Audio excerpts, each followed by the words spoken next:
Hello everyone, my name is Ludovica and I'm a PhD student at the Universitat Politècnica de Catalunya in Barcelona, and I'm part of the Marie Curie Gap Noise project.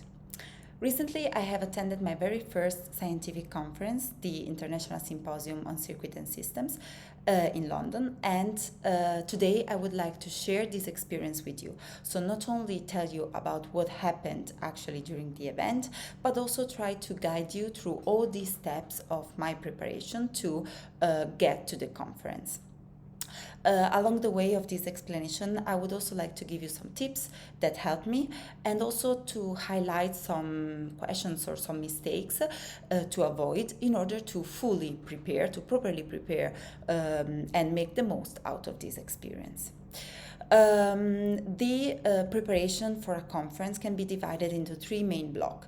A moment before the actual conference, the days during the conference when the conference takes place, and the after. So what happens once we go back home and we think about what we experienced during the conference. Let's start from the first block, which I would say is the most bureaucratical, the largest part, which involves different steps that are very important and must be followed in order to be sure to guarantee a seat in the conference, so to be accepted properly and be able to present our work there. Of course, as we all know, the first step is writing a paper.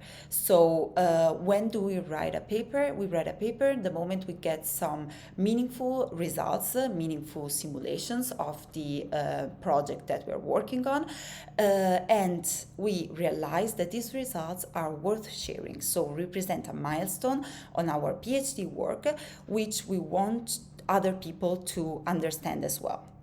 This because they can apport some useful contributions to our other works, because they represent some innovations or some results that no one has achieved yet. And so we think they are important and they're worth sharing in a conference, for example. So what do? We take these results and we write a paper. It's a conference paper, not a journal paper. So generally the length is shorter and we need to summarize the concepts in fewer pages.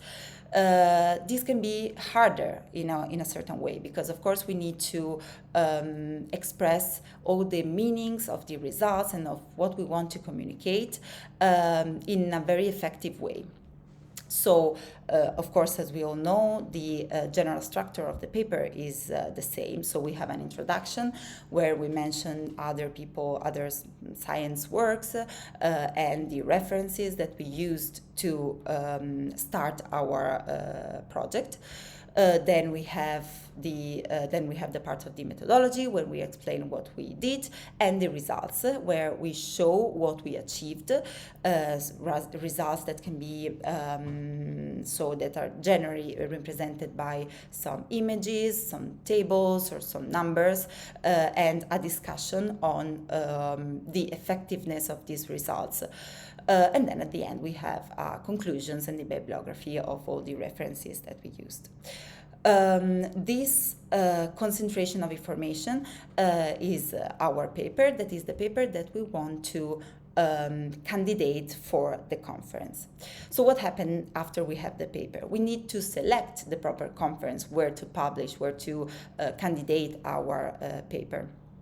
And how do? We need to select the proper conference, which deals with a topic that is very close to the field of our research. So we need a conference that deals with the same topics, with the same field of relevance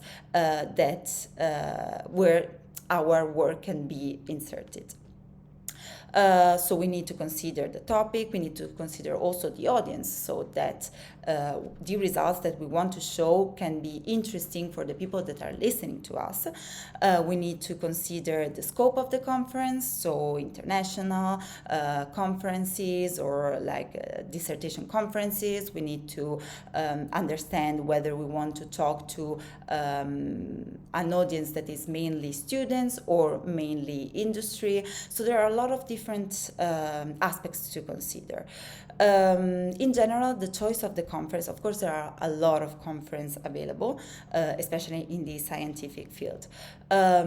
Something that can help to decide which is the best conference to apply for is, for example, the website of the university. In my university, in the UPC, we have a specific page, a specific document where are listed all the notable conferences. So all the conferences that the university thinks are worth participating to share our results. So, for example, if we go to the website of the UPC, we can find this document where all the conferences are listed. And here in the alphabetic order, we can find all the different conferences. So we can take inspirations, we can select the names that seems the more targeted to our scope, and then we can look into each specific conference to decide which one we want to apply in. Okay, so once we have the list of conferences and we select a specific conference, what we have to do is visit the website of the conference, which is very important because in the website of the conference there are a lot of informations that are very important in the process of applying for the conference itself. So in the website we can find the deadlines. So when we have to submit an abstract or the full paper, when there will be the acceptance of the paper submitted, when the conference actually take place and where, because it's also important to consider if we are able to physically attend to the conference. If it's in Europe, if it's outside of Europe, so in order to properly plan an eventual trip. Also, the website can give a lot of other informations related to the topics that are going to be discussed during the event itself, the people that are going to talk and are going to present. Well, if the conference is more poster-oriented or presentation-oriented, so a lot of details that would help us understand if the conference is really the one proper for our work. For example, in the conference that I participated, the ISCAS, as I said, here we have the website. In the website, we can immediately find the day where when the conference takes place, the city, and then we have a whole first homepage where we see the important dates, the social events that the conference organize, the speakers, so the keynotes that are gonna present. So normally for them there is a half an hour time slot presentation. Which is one of the, I would say, important moments of the whole day of the conference. And they're generally very important scientists, professors, or industry workers that will explain something interesting related to the topic of the conference. Then we have a bunch of other information, so the sponsors, the affiliations, and so on. And then at the beginning, we can get some even deeper information, even deeper insights of the conference. So what the conference history, the program of the conference, so we can get a full program, a program at a glance. So in this case, a tab with the time slots and the presentations or the poster topics that are reserved for each time slot of the day.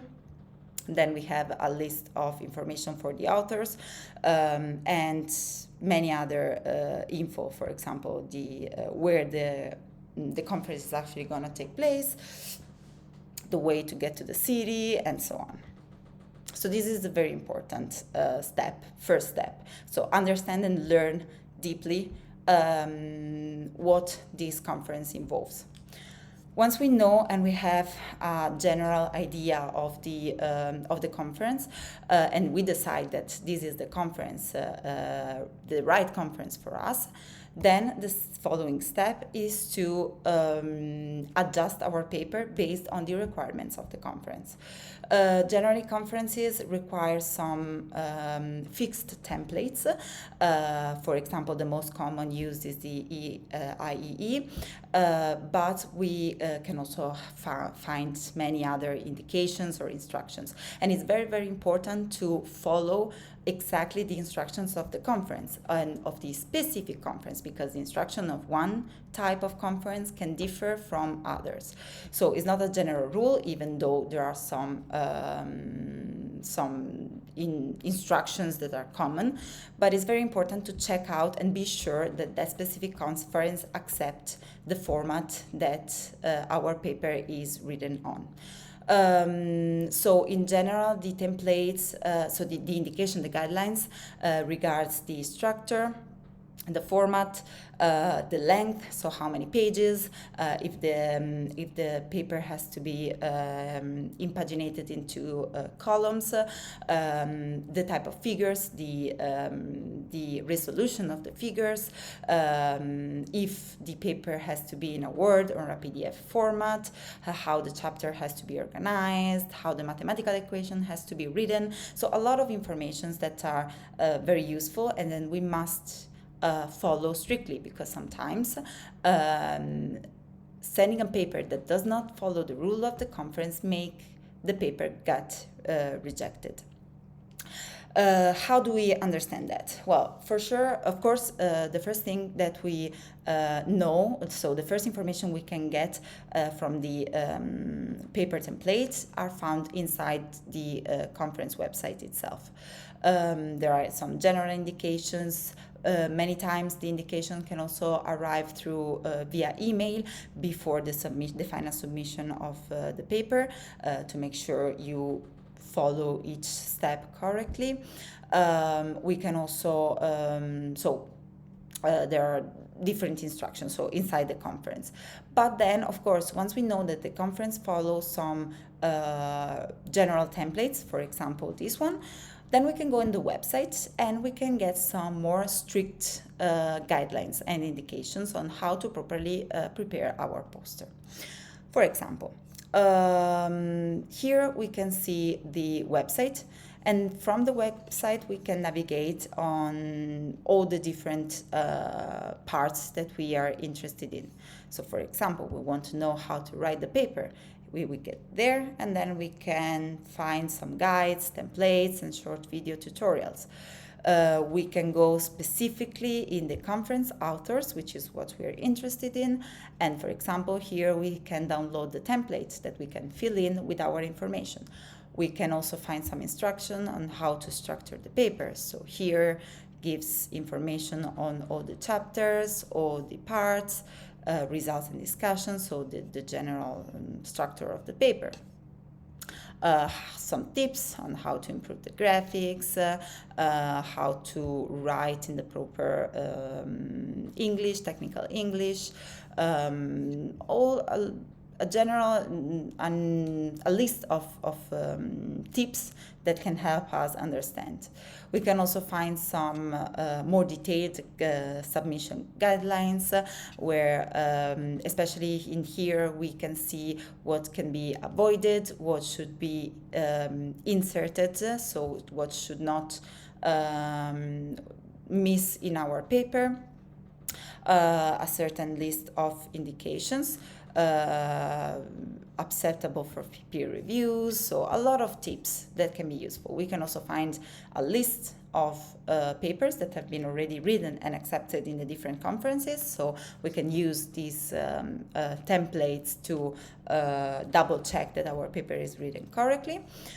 And as I said, of course, again, we can go to a conference website. This is a different conference, but here I found these guidelines that is very detailed, where we can find a lot of different information. So, for example, they suggest you how to write the first part of the paper. So don't forget to add the name, the institution, all the personal information, not only of yourself, but also of all the other authors that participate in the paper and in the results. the 2-column format, the spacing, the length, the style of the text, some keywords, the abstract, so all the possible information that we can get that can be useful to properly prepare our paper. Okay, so now that we are sure that our paper is within the limits and the rules of the conference, what we do is to register and submit our paper through the portals of the conference.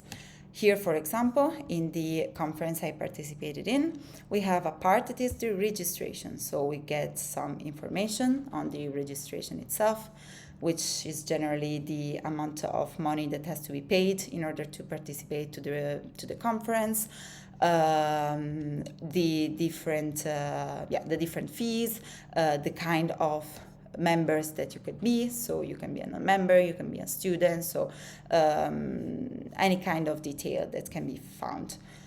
Additional informations that can be useful, and then most of the times from here we find a button which is register now that you can follow in order to register. Of course here we don't see it because the conference has already happened, but from the website itself then you get redirected to a portal which guides you through the registration and the upload of the paper. What is important to understand is that when we register and submit our papers, so generally we have a first step of registration to the portals where we have to insert our name, surname, email, and register. And this registration gives us a certain code which is associated to the portal and through which we can submit and then keep us updated on the evaluation process, the acceptance process, and so on. So here we can see, for example, a very clear example of registration that we normally can find when we go through the process of registration through our conference website. So we will have a registration part with the email, password, personal information, and so on.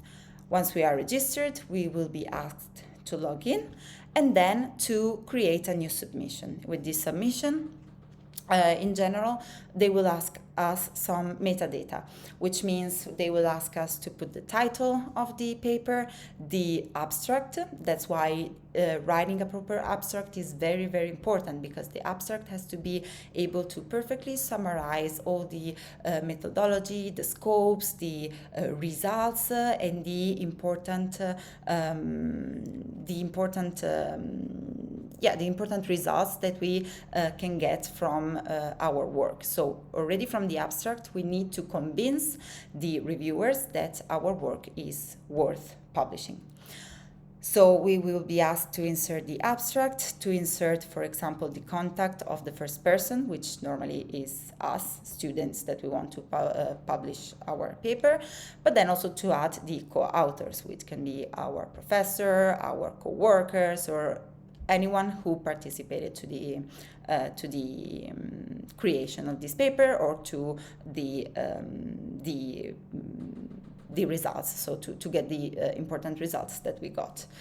Don't forget, of course, to add the authors, which is a mistake I made.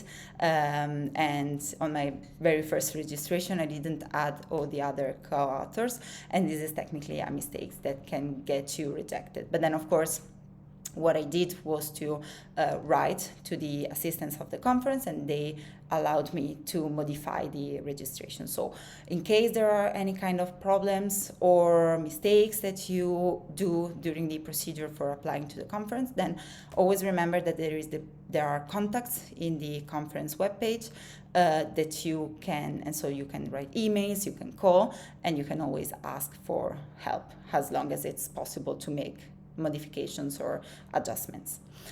Okay, and then we have the part to download the file. Make sure the file is in the right format that they asked. Normally it's a PDF. Normally there is also the option to open the file that has been loaded to check if it's the correct one, and then another set of information that they may ask you in order to complete the registration. Once everything is done, then you generally click on submit and the paper has been sent. Most of the times we have a certain window of time to modify things, informations on the registration. Once this window is closed, then it starts the evaluation process for the paper. And so we will wait a certain time to know if it got accepted or rejected. Well, okay, so what happens next?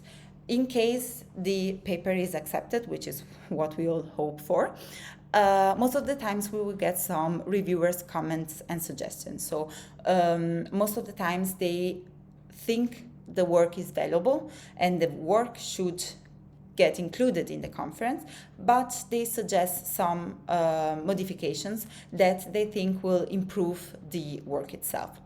So what happens? We have another time slot available to apport these modifications. So we can, for example, enlarge the explanation of some results or modify some figures, or, for example, correct some mistakes, which can always happen on the unit measurements or on some grammar that we use to write the paper itself. Correct bibliography. So any kind of suggestions that they give you, it's of course good to follow these suggestions and therefore to correct what is possible to correct, so that our paper can be ready to be resubmitted and then definitely accepted by the conference. Okay, so what happens next? We have to prepare for the presentation. So we got accepted, we're happy, but we need to present, because during the conference, people is not gonna read our paper, because only the reviewers were able to read previously our paper. So what we have to do is to still be able to communicate our results and explain to others our work.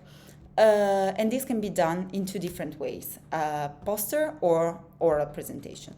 Generally, when you get accepted by a conference, are the organizers of the conference itself which suggest you to prepare a poster or an oral presentation. So your work is gonna be exposed, is gonna be presented through a poster or a slides presentation. Okay, what happens? I got assigned to a post. For example, in my case, I got a poster presentation, and then I got in the email or in general information that we can find as well in the website. I got a list of steps to follow to prepare the poster. So the poster, of course, has to be one page, normally format A0. There is a template most of the times that I have to follow so that all the posters that are going to be presented are the same.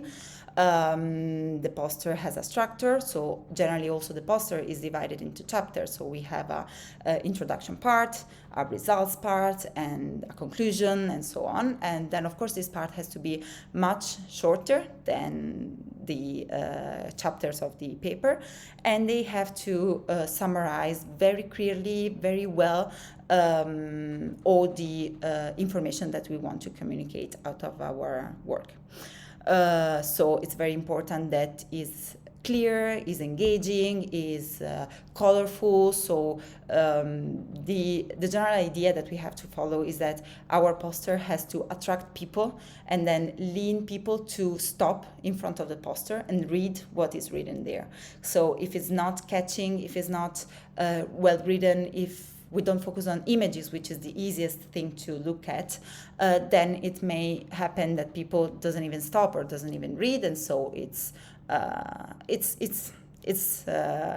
would say it's a shame, because we get less attention from other students or from other people. Similarly, for the oral presentation, in this case, we have to prepare a PowerPoint presentation. So in this case, the slides we should stick to very few slides, very clear slides, without writing too much, but using a lot of images, create a clear narrative, use very clear words, not too complicated, explain the topics in a very simple way so that everyone can understand, because of course there's going to be experts in the conference, but also people that maybe are more expert in topics that are related to ours, but they're not very expert, they're not really engaged in our specific topic, so they also need to understand what we're talking about. And then a very important things to practice for the oral presentation, but also for the poster presentation, is the timing. So we need to be able to explain everything we want to explain in a very short amount of time, or like in the limited time that we have. Always be able to have enough time to talk clearly, to talk slowly, so that everyone can, and loud, so that everyone can hear, everyone can follow. Always leave space for questions at the end of the presentation, but also be able to interrupt yourself during the presentation itself in order to answer to some questions. So always be available to your crowd, and engage in always be ready to engage in a discussion with them. As I said, guidelines are generally provided. So for example, if we go back to the ISCA's website, we have the final author instructions, which are generally here, that can be found in the main from the main homepage. Here we have all the procedure, so the deadlines, for example, the format, and then some presentation information. So for example, the visuals, what kind of visual they have to be, if you need to bring USB to where to save your presentation. Here we have the possibility to download the PowerPoint template. For the poster presentation is the same. We have to download the poster template and then create the proper presentation that we think is going to be the best option. Once this is ready, sometimes conference may ask you also to upload this material, and then another important step is the payment of the conference, which happens mostly during the registration itself. A tip I can give you for the payment is to be sure to communicate with your university or your company, because most of the times conferences ask you to pay by credit card. And then of course, if we don't want to pay with our money, personal money, but we want to pay with the money that we are allowed to use for this kind of for the dissemination of our work, then most of the times we need to directly talk with the conference members to ask for an IBAN or ask for other ways to proceed for the payment. This can take some time, so always be sure to make the registration and the payment in time before the deadline, so that you're sure that everything goes correctly and you don't miss your chance to participate to the conference because of bureaucratic reasons. Okay, so now that we have all the informations, what do we do? What's next? Well, it's to learn about the conference itself. So before actually getting to the place of the conference and starting the event, we need to understand what a lot of information, additional insights of the conference. So for example, what's the program, what are the events planned, so who's gonna be the important speakers, so what do we want to attend, because of course either we have a poster or a presentation, we're gonna have a limited time slot of time throughout the 2-3 days of the conference. So all the remaining time is a very precious time for us to learn what others did, to get some ideas, to get some networking, discussions with other colleagues, and to listen to some other researches, other works that may really be interesting, not only from a personal point of view, but also from the research itself. So maybe we can get ideas, we can get suggestions, and so on. Okay, it's very important to participate and make the most of the conference. So participate to all the other oral presentations, to visit the posters exhibitions, may ask questions to the other students, to the other people that are presenting their posters, target the activities that we are most interested in. For example, there are going to be some academy students activities like tutorials and so on, or some more industry-oriented activities, so more specific on the, more specific on a certain topic that may be also a topic that is very interesting for us, so we want to attend either way.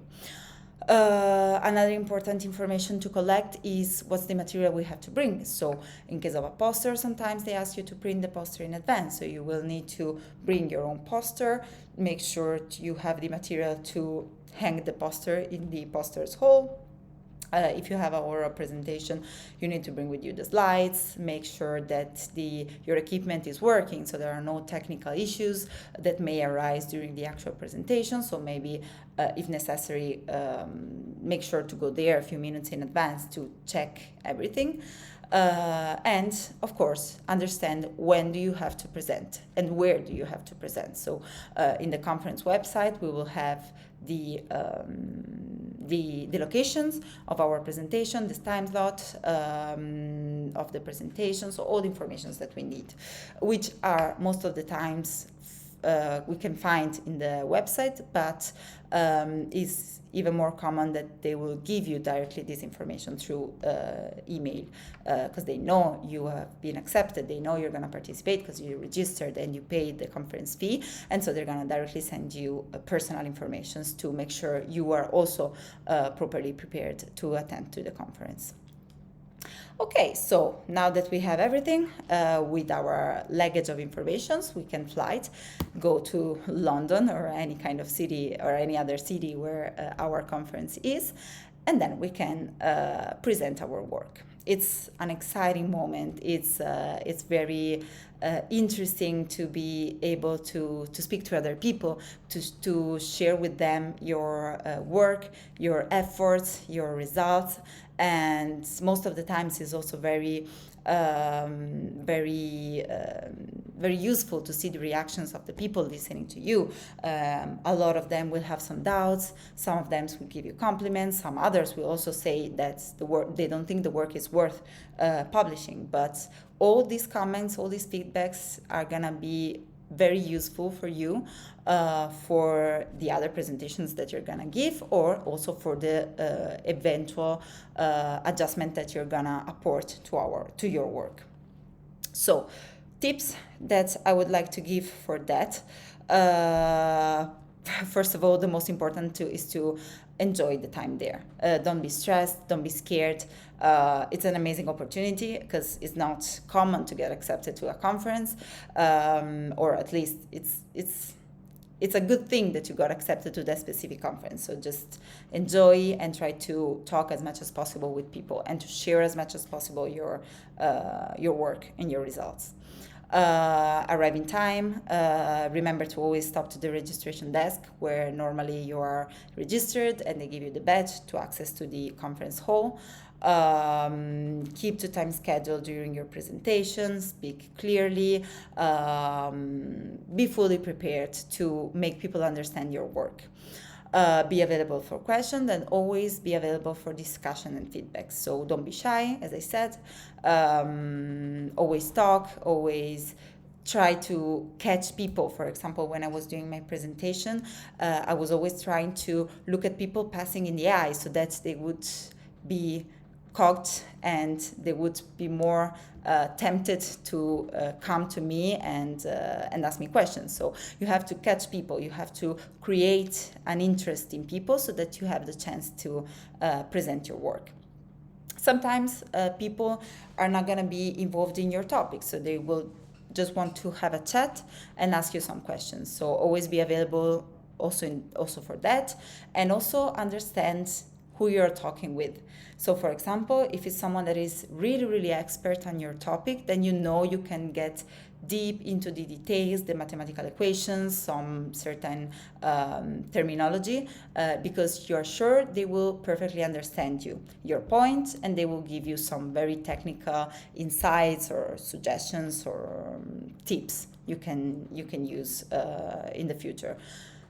It could be that also the other person is not going to be that expert, so probably is going to work is working in the same field, but is not strictly targeted to your same specific work.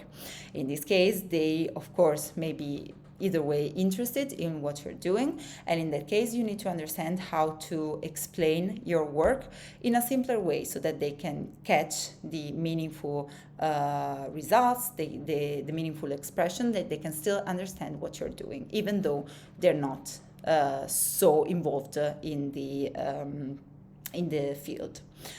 Then of course, once your presentation is over, always remember that you're in a 2-day conference. So it's not only the half an hour time available that is when you speak that is important, but it's the whole conference that is very, very important.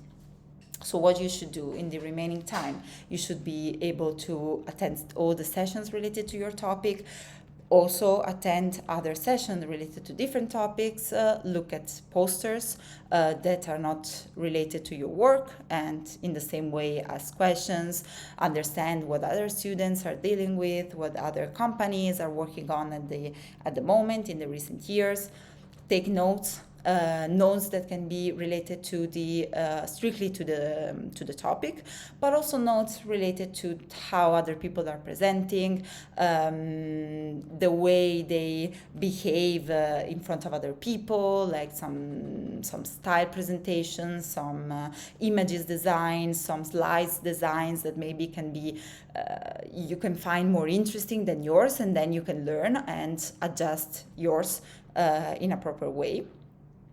It's very important to identify the trends, identify the keywords, the results that are the most important, the most interesting, and that you think actually the industry in that moment is trying to reach. And this can help you also in the future to continue your project. If you have to make some choices after the conference, you can understand if out of the two choices you have to make on how to continue your project, which one is the most interesting in the industry at the moment.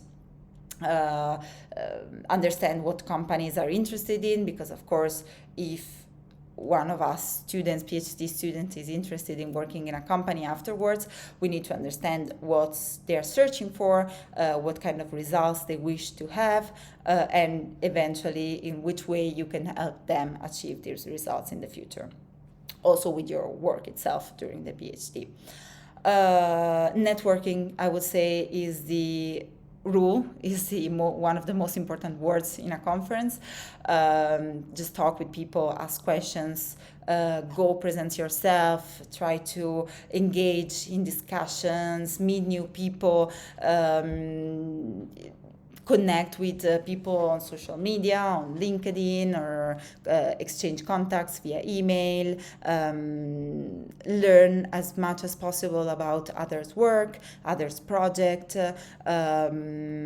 also other future conferences that maybe all the people that are participating to this conference are interested in. And this can be also like a good starting point to find other conferences that you want to participate in, and then make the most out of that. So for example, for me it was also a very good chance to practice languages, because I arrived there, I was in London, most of the people were speaking English, but then I met some people that were speaking Spanish, some other Italians students, so I was able to actually present my poster, so my specific work, in 3 different languages, which was really interesting and really stimulating for me, because of course it opens up very different kind of discussions, and and I was able to meet and introduce myself to very different people of different ages, so students, workers. It's was a very, I would say, one of the strongest aspect of the conference I participated in was the amount of people I got the chance to talk with, and the amount of questions I got, and the amount of tips that I got from them discussing about my work, not only in front of my paper, but also during coffee breaks, during the social dinner, any kind of situation in which I had some free time. I had the possibility to talk with someone, which was very, very enrich a lot my overall experience of the conference. So, okay, what's next? We go back home, because of course the conference ends. And what do we do once we are back home? The conference is not the event itself. So it's a learning arena. It's 2 days of learning as much as possible, and with this knowledge that we acquired, we have to go back home with something different or something new. So most of the times what happens is that the conference itself gives you the possibilities to publish your paper in conference proceedings, or to submit some post-conference call for papers, or to extend your paper of the conference in order to create a journal paper. This comes with additional results, of course, but the conference itself can also help to think of what you want to add to your journal paper, think about possible path you can follow based on the suggestions from other experts, how to adjust some mistakes or some not really clear aspects of your paper, of your conference paper, so that to create a better version of your work. So you can use all the knowledge that we got from the conference to make something better. Of course, publish on social media, take with all the picture you took, get in contact with the people you exchange social media with or email with, because maybe they could give you some tips. They could, you can have a broader discussions with them afterwards. You can create new collaborations, get new ideas or new feedbacks. There's a lot to do after a conference, and I would say it's as important as participating to the conference itself, because it's where your knowledge gets shaped. So all the things you learned you have the possibility to actually implement all you learned during these 3 intense days and improve your work. And this is a pattern that is gonna repeat throughout the whole PhD. So it's not a one in a lifetime chance, hopefully, but we're gonna have many different moments in our 3-4 years PhDs, where we're gonna have a before, a during, and a very long after the conference, where we're gonna use the ideas to continue our experiments, our simulation, and our research, get new path, get new results and information. So keep on writing, keep on researching, keep on using the help from other people, keep on talking with people, and enjoy the conference, because it's an amazing experience. It's gonna enrich you a lot. You're gonna come back home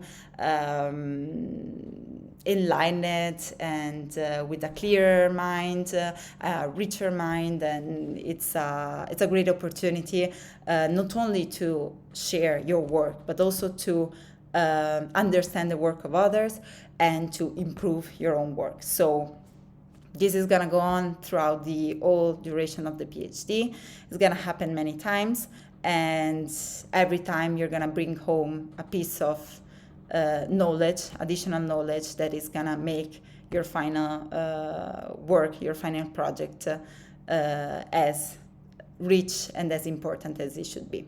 So I hope these tips and this explanation will be helpful to someone to be better prepared for the next conference, and I really hope that all of you, all these students that are listening to me are gonna enjoy this experience as much as I did.